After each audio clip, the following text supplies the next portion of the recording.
Assalamualaikum students, welcome to another video from UA code 127.0.0.1. Students, in my today lecture I am going to work on some Linux fundamentals that is made for beginners.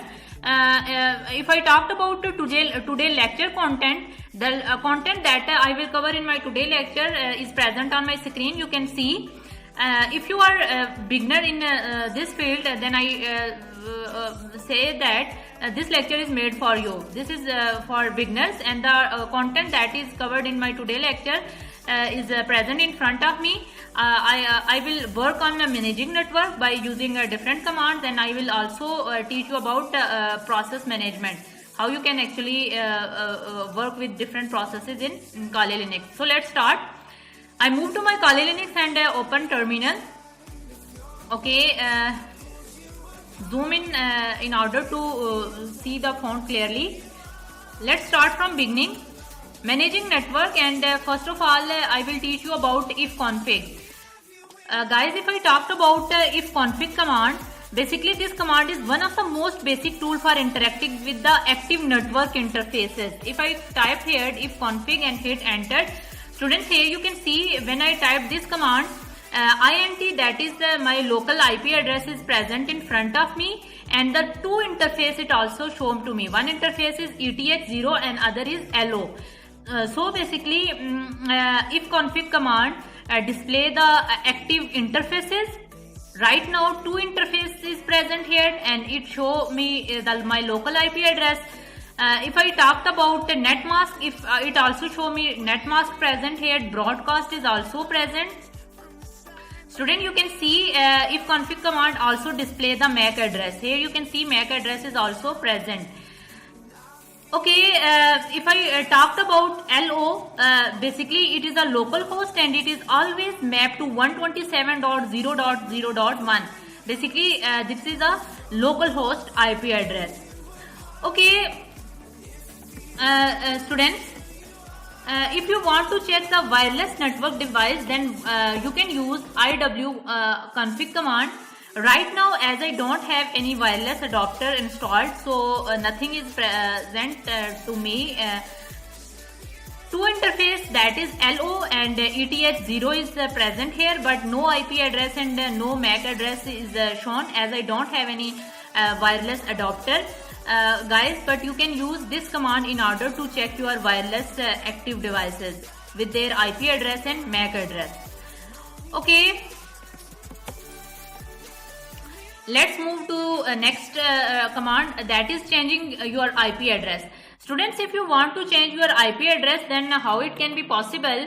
You can use here ifconfig, and then if I type here ifconfig and hit enter, now if I want to change my local IP from this to a new one, I typed here ifconfig and then interface name, that is ETH0, and then new IP address 192.168.17.10 and hit enter.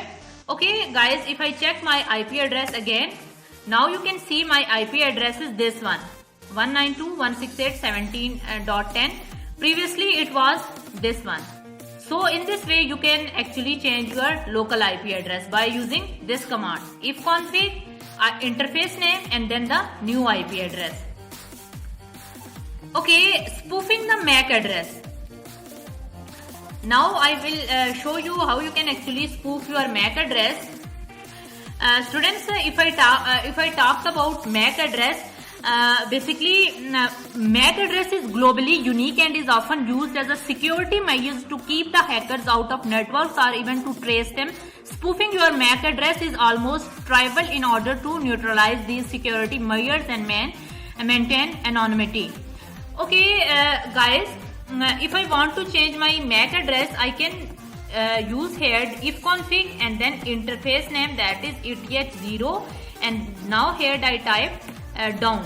First of all I use this command, again I typed here ifconfig, and now I typed here ETH0, and then I will use here HW and then ETHER for MAC, and then I typed here new MAC address 0011223344 and 55.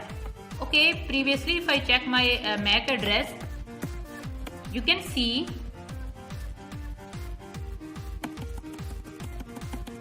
Okay, MAC address is not shown as a if config is down. I should use here.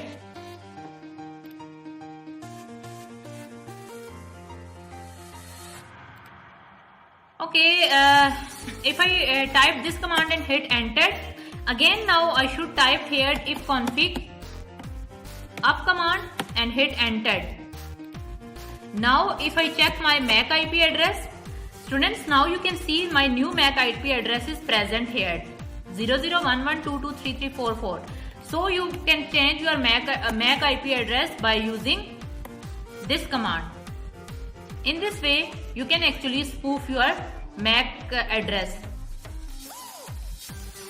Okay, next, using DHCP server to assign new IP addresses. Right now, students, you can see the IP address that is assigned to me is this one. You can see here, this is the IP address that is assigned to me.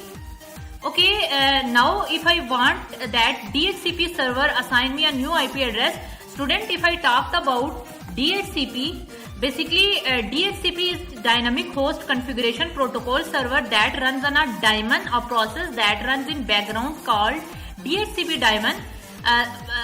The function of this server is that it assigns IP addresses to all systems on the subnet, and it also keeps log files of such. It actually assigns the IP address to each machine on a network. Okay, let's request an IP address from DHCP by simply calling the DHCP server with the command DH client and network interface. Okay, in order to gain a new IP address, I simply typed here DH client and then the interface name, that is ETH0. Okay, now if I check my IP address, students, you can see my IP address is now present here. Previously it was this one. In this way, actually you can change your you can assign a new IP address from DHCP server. Okay, next, examining DNS with dig command. Okay, guys, if I talked about DNS, basically DNS is a service that translates a domain name like www.google.com to its appropriate IP address. Basically, DNS translates the domain name to its appropriate IP address. So in order to examine the DNS, I can use dig command. If I type here dig, and right now if I use here certifiedhacker.com and hit enter, in my answer section,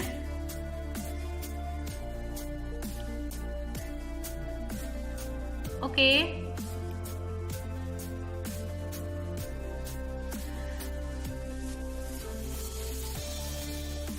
if I type here dig and hit enter, domain is this one, and it's not shown its IP address. If I type here and then type here MX, and basically MX command is used to show its mail server, and if I type here NX and hit enter, NX will be used to show its name server. Okay,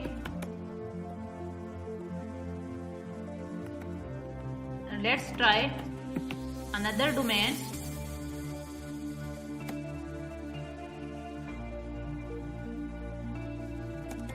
If I type here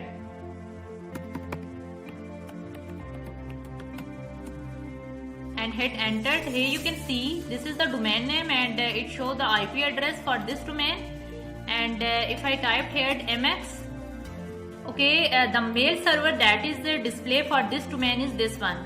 MX basically shown the mail server for any domain, and if I type here NX and hit enter, and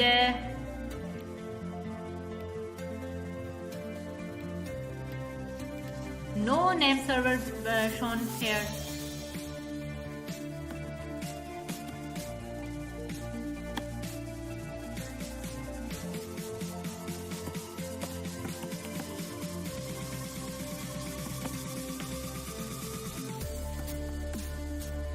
Okay, if I change the domain,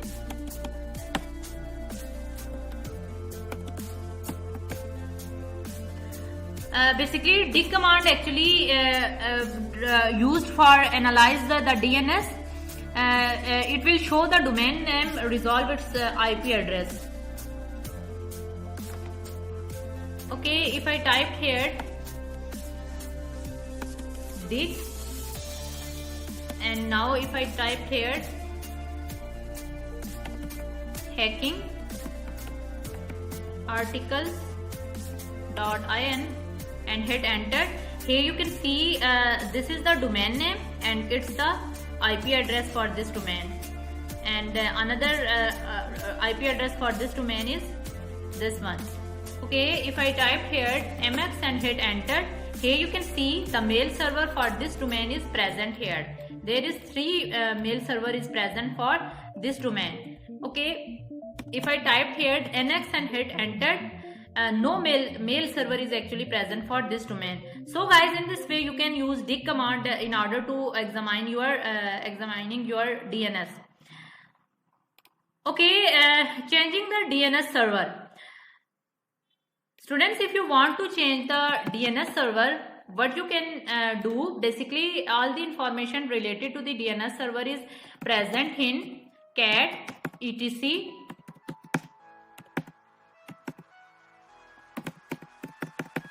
resolve. Okay, cat etc resolve config, and actually all the DNS information related is present to this directory resolve.config. Okay, if I want to change the DNS, then what should I do?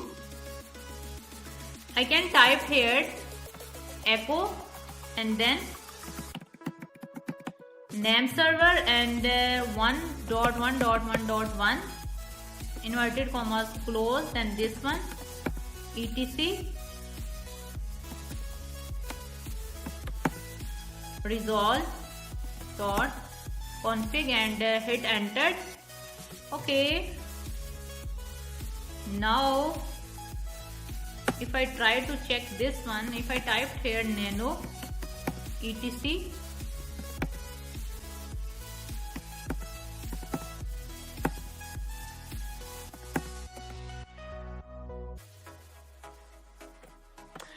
actually students, this is the way. In this way you can change the DNS server. Right now it's not work, I don't know what's the issue, but the method is this one. Let's move to the next one, mapping the IP address. Okay, students, in Kali Linux machine there is a file in our system called host, which also performs domain name IP address translation. If I talked about this file, if I move to the cat etc host and hit enter, here you can see this file is actually contain the IP address and their concerned domain name. This is the IP address, domain name. This is the IP address and domain name. Okay, students, now if I put any IP address and any IP address and then any malicious domain can I save in this host file. By using nano editor, I try to open this file and hit enter. Okay, right now if I want to add any new IP address and domain, here I can type here 192.168.16.10 and then here let's suppose I type here www.admin.com and I try to save it, and then this one. Now if I check the content of this file, here you can see the new IP address with the new domain is present here. In this way you can actually map the IP address in etc host file. Okay, let's move to next topic, that is process management. Students, a process is just a program that's running on your system and consuming resources. If I talked about a process, basically process is just like a program, and it consumes the resources of our machine. There are times when a particular process has to kill because it is malfunctioning. Sometimes a process is killed as it malfunctioning. And students, if I want to show you process, I can type here ps command. Here you can see when I type ps command, ps in the bash shell will list all the active process. Here you can see it will show all the active process that is in bash shell. ps here you can see PID basically stands for process ID, and it is unique for every invoked process. You can see process ID is unique for every process. Okay, students, if I type here ps and then I type here AUX and hit enter, then you can see it display all the process that is actually running for all user. You can see in this machine one user is Kali and other is root and Orchid. Basically this command is actually display all the process that is running by all user. Okay students, if I want to show some specific process by its name, I can type here ps-aux and then I will use here grep command, and then if I type here bash and hit enter, now you can see after running this command only 5 processes present in front of me, that is bash. This bash process is run by root user. All these bash processes actually run by root user. So guys, you can actually display any specific process by using grep command. Grep and then process name. Okay, students, top processes. In some use cases, when you want to know which process is using the most resources, guys, actually sometimes if you want to know about which process is actually use the most resource of this machine, you can use top command. I will type here top command and hit enter. Here you can see a list of some processes present in front of me. These are the top processes that is actually consume the more resources of this machine. And after every 10 seconds these processes refresh dynamically. You can see here these processes refresh after 10 seconds dynamically. Process ID is this one, and you can see it's changed after 10 seconds. So in this way you can actually check the greediest, mean to say the process that is used more resources of your system. Okay, students, if you want to kill any specific process, right now if I type here python -m simple http server and port 80 and hit enter. Okay, python 3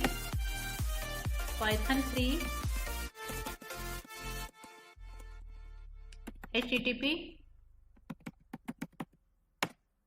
Right now this process is running. You can see here this process is run.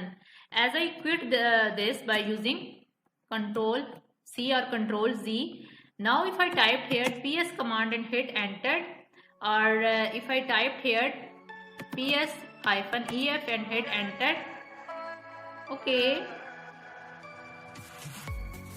or if I type here ps-ef and then if I type here grep command and python 3 and hit enter, here you can see the process that is running by Python is present in front of me. Okay, right now if I want to kill any process, let's try this one, that is 1318. If I want to kill this process, then what can I do? I can type here kill, and then here I type -1 and then the process ID 1318 and hit enter. If I talked about -1, actually 1 stand for hanging up, and it is designated to stop the process, while basically this -1 stop the process. And if I type here, okay, if I again check this command and hit enter, right now you can see that this process is not present here. It is now stopped. But guys, if I type here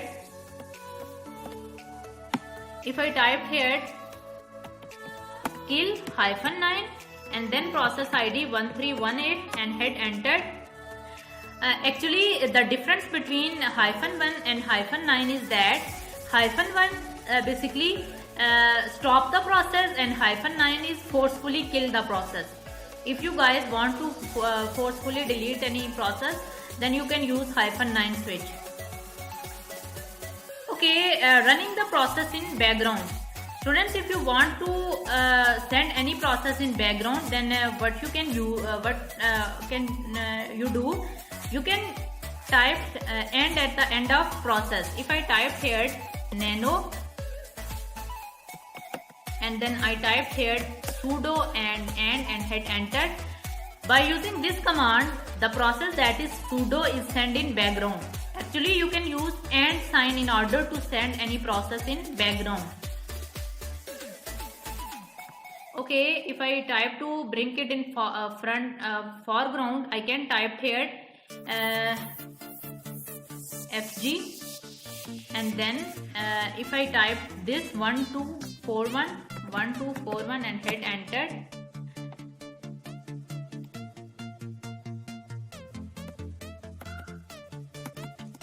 okay. So guys, in this way you can actually check your about different processes that is running, and you can kill your process. You can actually find the top greediest process that is actually use your more resources. You can find all the processes that is running by our user by using ps-aux command, and